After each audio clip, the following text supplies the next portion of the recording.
시편 3권을 함께 대하고 있습니다. 시편 93편, 73편에서 89편까지가 시편 3권이라고 소개되어져 있는데 시편 3권은 주로 아삽의 시를 담고 있었어요. 근데 이제 아삽의 시를 넘어서 고라 자손의 시로 넘어가는 대목이다라고 말씀드릴 수 있습니다. 먼저 고라에 대해 잠깐 말씀드릴 필요가 있지요. 고라는 레위 지파 사람이면서 모세 때에 반역을 일으켰던 사람이었다라고 말할 수 있습니다. 레위 지파 사람이니까 하나님을 섬기고 예배하는 자였는데 모세의 친척이기도 했어요. 모세하고 사촌지간이었는데 이런 생각한 거죠. 왜 모세를 통해서만 말씀하시는가? 왜 모세만 리더라고 하는가? 나하고 별 다를 게 없는데 나도 얼마든지. 그래서 모세에게 반역을 일으켰다가 하나님의 심판을 당한 사람이 고라라고 말씀드릴 수 있습니다. 민수기 16장 32절에 이렇게 말해요. 땅이 그 입을 열어 그들과 그들의 집과 고라에게 속한 모든 사람과 그들의 재물을 삼키매. 반역의 결과로 하나님이 심판을 내리셔서 땅이 고라 자손을 삼키는 일이 있었다라고 말씀하고 있는 거지요. 그렇게 심판당한 사람이 고라인데 그런데 그 가운데 은혜가 있었습니다.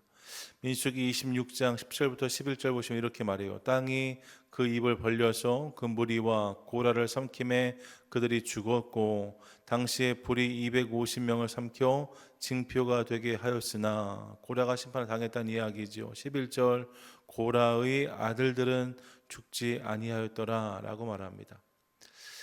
고라와 함께했던 사람들은 심판을 당하였지만 고라의 아들들은 죽지 않았다라고 말하고 있는 거예요. 이 아들들은 고라의 반역이 종착하지 않았음을 알 수 있는 대목이고 하나님이 고라의 죄를 그의 아들들에게 묻지 않으셨다라고 말하고 있는 거죠. 자녀들에게 얼마든지 그 죄를 물을 수 있었을 텐데 자녀들은 용서를 받습니다. 그리고 이후의 기록을 보시면 이들은 왕의 명령에 의해서 성전에서 새로운 일들을 감당하게 되어지는데 고라에게 세 아들이 있었거든요. 그들에게 성전 문지기, 성전 요리사, 그리고 찬양하는 자의 역할이 주어지는 것을 확인합니다. 본래 반역자의 가족으로 심판받아 마땅한데 그들 가운데 은혜가 주어져서 성전에서 이런저런 모습으로 문지기로 요리사로 찬양대로 섬길 수 있는 기회가 주어졌다는 거예요. 기본적으로 가계 저주론의 무용을 보지요. 가계에 흐르는 저주를 끊으라 이런 이야기 옛날에 있었는데 그렇지 않다는 겁니다. 하나님은 늘 기회를 주시고 그 기회에 응답하는 자에게 은혜를 주시는 하나님이신 것을 깨닫습니다. 그 은혜로 저들이 살게 된 거예요. 성전 문지기, 요리사, 찬양대 그런 고라 자손들 말입니다. 이런 그들은 그렇게 은혜를 받은 자손들이었고 은혜를 아는 자손들이었습니다. 그래서 그들에게 하나님을 향한 간절함이 있었어요. 그냥 처음부터 늘 잘해왔으면 그렇지 않을 수 있는데 아버지가 큰 반역으로 말미암아 심판을 당했고 온 집안이 그런 어려움을 겪었는데 그 가운데 하나님의 은혜로 기회를 제공받았으니까요. 그래서 저들 가운데 은혜에 대한 감격이 있었다는 거죠. 은혜에 대한 감격이 있는 사람들, 그래서 그 감격을 가지고 하나님을 간절히 찾는 자들이 그들이었습니다. 그들에게 하나님을 향한 간절함이 있었다는 거예요. 그래서 앞에서도 고라 자손의 시가 한 편 등장한 것이 있는데 그게 시편 42편입니다. 시편 42편 1절 보시면 이렇게 고백해요. 하나님이여 사슴이 시냇물을 찾기에 갈급한 같이 내 영혼이 주를 찾기에 갈급하니이다 고백합니다. 사슴이 시냇물을 찾는 갈급함으로 내가 주님을 찾습니다 고백하고 있는 거죠. 참으로 귀한 고백입니다. 그리고 이런 간절함이 더해짐으로 드리는 고백이 오늘 시편 84편이라고 말씀드릴 수 있는데 42편 곱하기 2 한 84잖아요. 그러니까 42편에서 내가 주님께 갈급합니다 고백했는데 84편으로 넘어오면 내가 주님을 사모합니다 고백하는 고라 자손의 고백을 듣는 거예요. 이게 함께 읽었던 본문의 기록이죠. 1절부터 4절까지인데 그 시작이 이렇습니다. 만군의 여호와여 주의 장막이 어찌 그리 사랑스러운지요. 내 영혼이 여호와의 궁정을 사모하여 쇠약함이요 내 마음과 육체가 살아계신 하나님께 부르짖나이다 고백합니다. 예, 여러분 시편 42편의 시작이 간절함이었다면 시편 84편의 시작은 사모함인 것을 깨닫습니다. 주의 장막을 내가 너무나 사랑합니다. 여호와의 궁정을 내가 사모합니다. 너무 사모하여서 상사병에 걸릴 지경입니다. 고백하고 있는 거예요. 당신 나의 왕, 나의 하나님이십니다. 당신은 작고 약한 참새, 제비까지도 돌보시는 하나님이십니다. 그래서 주의 집에 사는 자들은 행복합니다. 이렇게 고백하고 있는 거죠. 그들은 항상 주님을 찬송할 것입니다. 고백하는 기자의 고백을 듣습니다. 참으로 귀한 고백 아닙니까? 여러분, 지금 고라 자손이 성전에서 대제사장의 일을 하고 있는 게 아니에요. 예배에 관련된 그런 일들을 감당하는 레위 지파가 아닙니다. 무언가 대단한 일을 맡은 것이 아니에요. 앞서 말씀드렸지만 그들에게 주어진 일은 문지기, 요리사, 성가대였다 합니다. 성가대야 귀한 사역이다라고 말할 수 있지만 사실 성전 안에서 문지기, 요리사는 그렇게 주목하는 일이 아니었을 수 있는 거죠. 하지만 은혜를 경험했고 그 은혜를 은혜로 알았기 때문에 그들의 입술 가운데 이러한 고백이 터져 나오고 있는 것을 확인합니다. 저는 이것이 우리의 고백이 되고 우리의 모습이 될 수 있기를 간절히 원합니다. 주님과 사랑에 빠지는 성도, 주님을 간절히 사모하는 성도, 이런 이 모습으로 살아가는, 그렇게 주님을 섬기는 저와 여러분 우리 모두가 되시기를 축복합니다. 아멘. 그럼 그렇게 주님을 사랑하면 어떤 은혜를 누릴 수 있는가? 본문에서 몇 가지를 확인하게 되어져요. 먼저 주님을 사랑하면 그분으로 말미암아 힘을 얻는다라고 기자는 고백하고 있습니다. 주님을 사랑하면 어떻게 된다고요? 그분을 통해 힘을 얻는다고요. 본문 5절인데 5절 함께 읽겠습니다. 시작.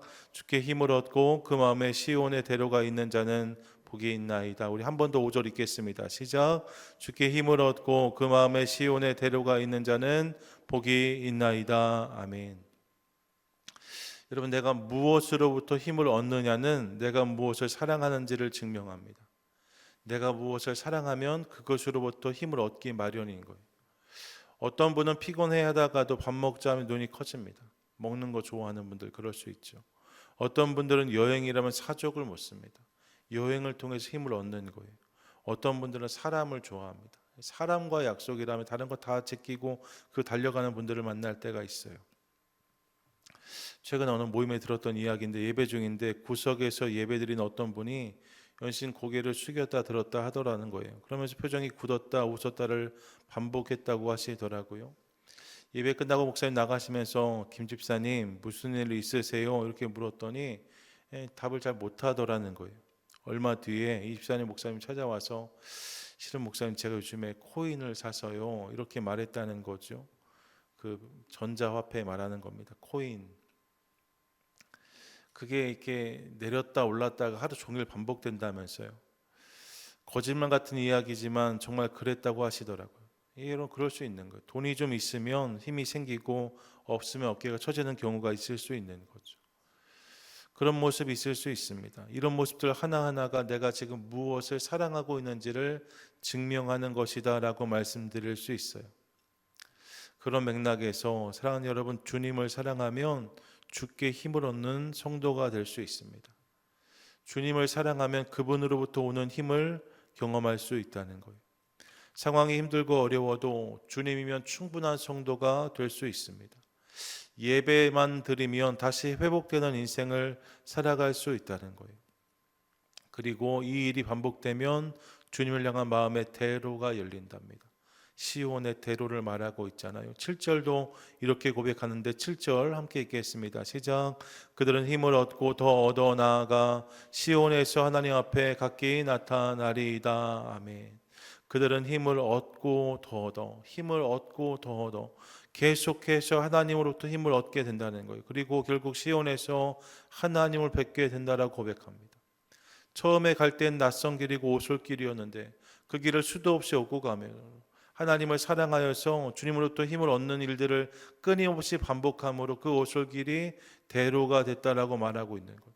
그 대로를 통해 내가 이제 시온에서 주를 만나게 될 것이다 고백하고 있는 기자의 고백을 듣습니다. 누가 이 은혜를 누려요? 하나님을 사랑하는 자가 이 은혜를 누린다는 거예요. 하나님을 사랑하면 그분으로부터 힘을 얻게 되어지고 결국 그 일이 반복되면서 하나님을 향한 시온의 대로가 뚫리게 되어진다, 열리게 되어진다 말씀하고 있는 거죠. 그런 맥락에 사랑하는 여러분, 하나님을 더욱 사랑하는 저와 여러분 우리 모두가 되시기를 축복합니다. 그분을 사랑함으로 그분으로 말미암아 힘을 얻게 되시기를 축복합니다. 다른 것 때문에 힘을 얻는 게 아니에요. 하나님 때문에 힘을 얻는 저와 여러분 될 수 있기를 원해요. 그리고 그렇게 힘을 얻고 또 얻음으로 주님을 향한 마음의 대로가 활짝 열리는 그런 예배자 성도 저와 여러분 우리 모두가 되시기를 축복합니다. 아멘. 또 주님을 사랑하는 자는 어떤 은혜를 누리는가? 6절을 보십시오. 6절 함께 읽겠습니다. 시작. 그들이 눈물 골짜기로 지나갈 때에 그곳에 많은 샘이 있을 것이며 이른 비가 복을 채워 주나이다. 아멘. 그들이 눈물 골짜기로 지나갈 때에 라고 말해요. 이 눈물 골짜기는 벨리 오브 바카라고 되어져 있는데 바카란 단어가 울다라는 의미입니다. 울면서 지나야 하는 골짜기가 있다는 거예요. 이런 지명이 있는 게 아니라 울면서 지나야 되는 골짜기를 만날 수 있다는 거죠. 인생에 찾아오는 고난과 시련의 시기를 의미한다 설명드릴 수 있습니다. 여러분 그런 시간을 만날 수 있습니다. 아니요, 그런 시간을 만납니다. 저는 눈물 골짜기를 지난 적이 없는 분을 만나본 적이 없습니다. 모두가 다 이런 시간을 겪고 지나는 거예요. 지금 괜찮아 보이고 좋아 보이고 행복해 보일 수 있지만 그분들이 걸어온 시간들 속에서도 눈물의 여정이 있다는 것을 확인할 때가 많습니다. 얼마 전에 우연히 인생극장 같은 다큐멘터리를 보았는데 거기서 한국에 큰 나무를 취급하는 목재상이 나왔어요. 큰 나무들을 취급하는 나무 장사하는 분이었는데 나무 장사하니까 별거 아닌 것 같지만 한 해 매출이 100억이 넘는다고 하더라고요. 큰 사업을 하는 분이었는데 그런데 이 사업을 시작할 때 사실 이전에 일이 쫄딱 망해가지고 수중에 돈이 없었다는 거예요.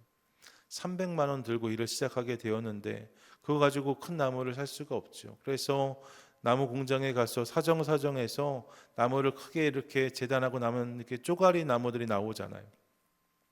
그 나무들을 구걸하면서 이 일을 시작했다는 이야기를 하더라고요. 그런 쪼가리 나무들을 사다가 그것을 다듬어서 팔고 하면서 사업을 이어갔다는 거예요.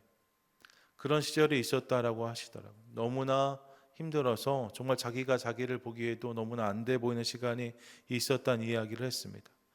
그런 이유로 자기 공장에 지금 찾아오는 사람들이 있으면 작은 나무 조각들은 그냥 나눠준다고 하더라고요. 그런 시간이 있을 수 있는 거죠. 이런 모든 인생에는 눈물의 골짜기가 있습니다. 하나님을 사랑하는 성도도 예외가 아닙니다. 하나님을 사랑하면 눈물의 골짜기가 없다라고 말하지 않아요.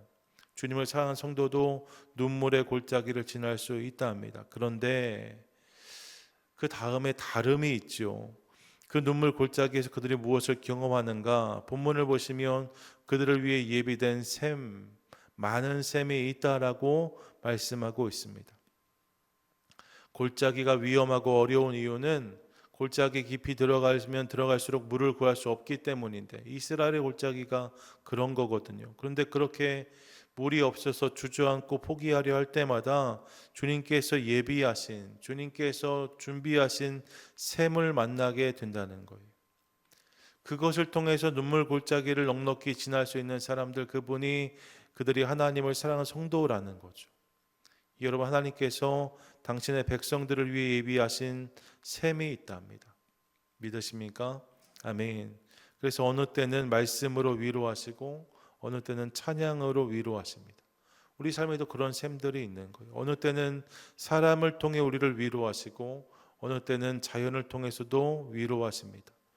우리 삶에도 이런 샘들이 있습니다. 이런 샘을 통해서 하나님께서 우리를 위로하시고 격려하시는 거죠.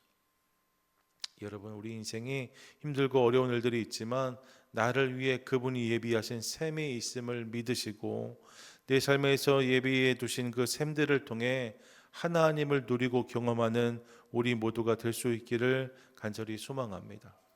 그리고 이른비를 주신다라고 말씀해요. 이른비를 통해 복을 채워주신다라고 말합니다. 여러분, 이른비가 우리를 행복하게 한다는 고백이다 말씀드릴 수 있는데 사실 이른비는요, 늦은 비처럼 쏟아 부어지는 비는 아닙니다.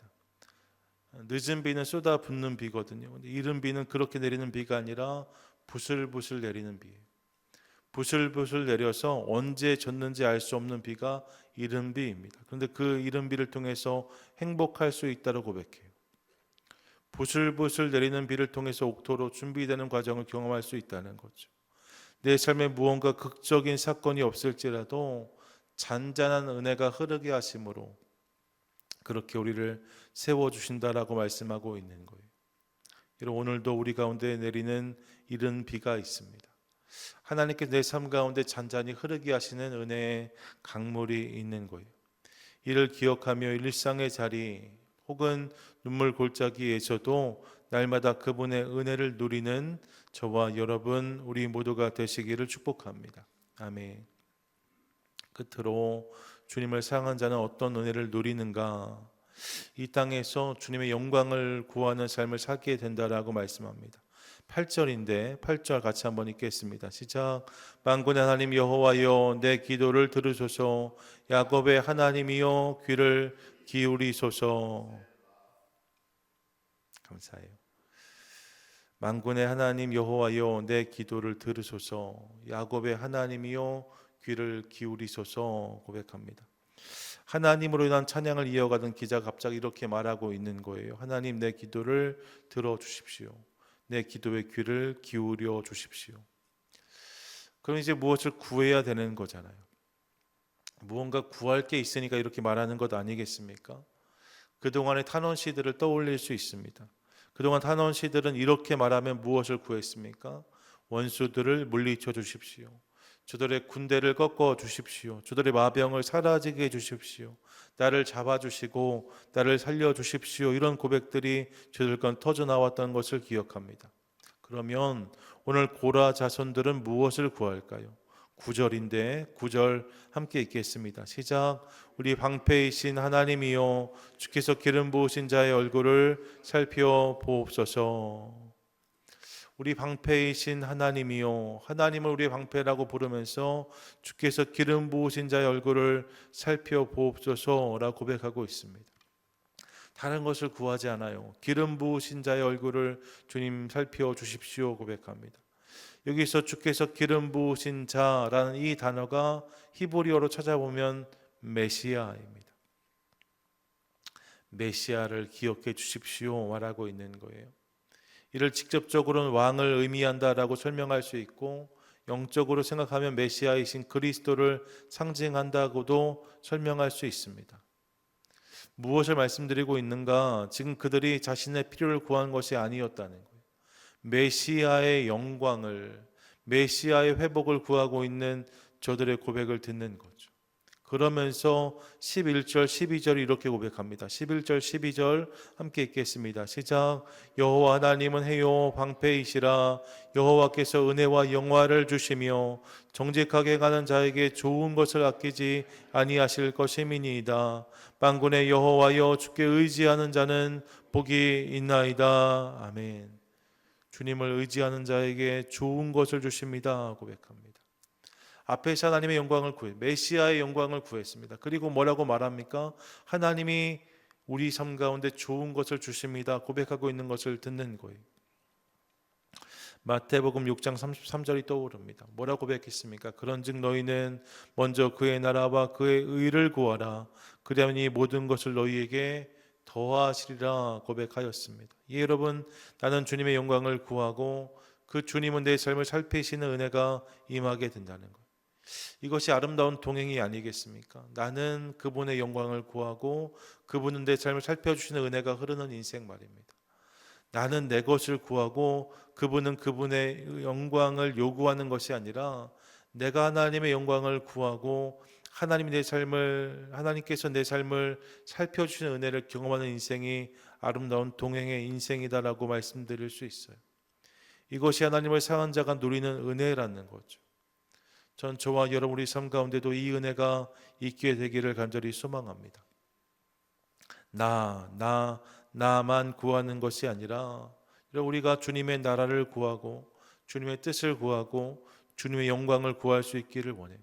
그리고 이를 통해 주님의 채우심을 덤으로 누리는 삶, 그 삶이 저와 여러분 우리의 것이 될 수 있기를 간절히 소망합니다. 아멘. 이것이 주님을 사랑한 자들이 경험했던 은혜였다는 거예요. 결국 이 모든 은혜를 누린 자의 고백은 이것입니다. 본문 10절인데 10절 함께 읽겠습니다. 시작. 주의 공정에서의 한 날이 다른 곳에서의 첫날보다 나은즉 악인의 장막에 사는 것보다 내 하나님의 성전 문지기로 있는 것이 좋사오니. 아멘. 주의 공정에서의 한 날이 다른 곳에서의 첫날보다 나으니, 하나님 공정에서 하루를 머무는 곳이 다른 곳에서 첫날을 사는 것보다 낫다는 고백이에요. 악인의 장막 안에 사는 것보다 내 하나님 성전의 문지기로 사는 것이 행복합니다 고백하고 있습니다. 여러분, 이 고백을 지금 드리고 있는 고라 자손의 표정을 상상해 보세요. 그들의 시선은 하늘을 향하고 있었을 것입니다. 숨은 복참으로 몰아쉬었을지 모릅니다. 음성은 떨렸을 것 같아요. 어쩌면 눈물이 흐르고 있었을지 모릅니다. 왜요? 주님을 정말로 사랑하기 때문에, 그 은혜가 너무나 감격이기 때문에 이렇게 주님을 향한 사랑을 고백하고 있는 그들의 고백을 듣게 되어지는 거죠. 주님을 향한 사랑, 그분을 향한 사모함이 그들 가운데 있었다는 거예요. 사랑하는 여러분, 대강절은 기다림의 절기입니다. 기다림이 커지면 간절함이 되고, 간절함이 자라면 사모함이 됩니다. 그렇게 생각하면 대강절은 주님을 향한 사랑이 커지는 시기라고도 말씀드릴 수 있습니다. 전 저와 여러분 우리 안에 주님을 향한 사랑, 사모함이 커지는 은혜가 있게 되기를 간절히 소망합니다. 그냥 기다리는 것이 아니라 그 기다림이 간절함이 되어지고, 그 간절함이 사모함이 되어짐으로 하나님을 더욱 사랑하는 절기, 이 절기가 우리의 대강절 될 수 있기를 원해요. 그렇게 주님을 사모함으로 그분을 사랑하는 자가 누릴 수 있는 감격과 은혜가 나의 이야기가 되어지고, 이를 통해 오늘 기자가 고백하는 것처럼 악인의 장막에 머무는 것보다 주님의 성전 문지기로 살아가겠습니다, 감격으로 고백하는 저와 여러분 우리 모두가 되시기를 주님의 이름으로 간절히 축원드립니다. 아멘.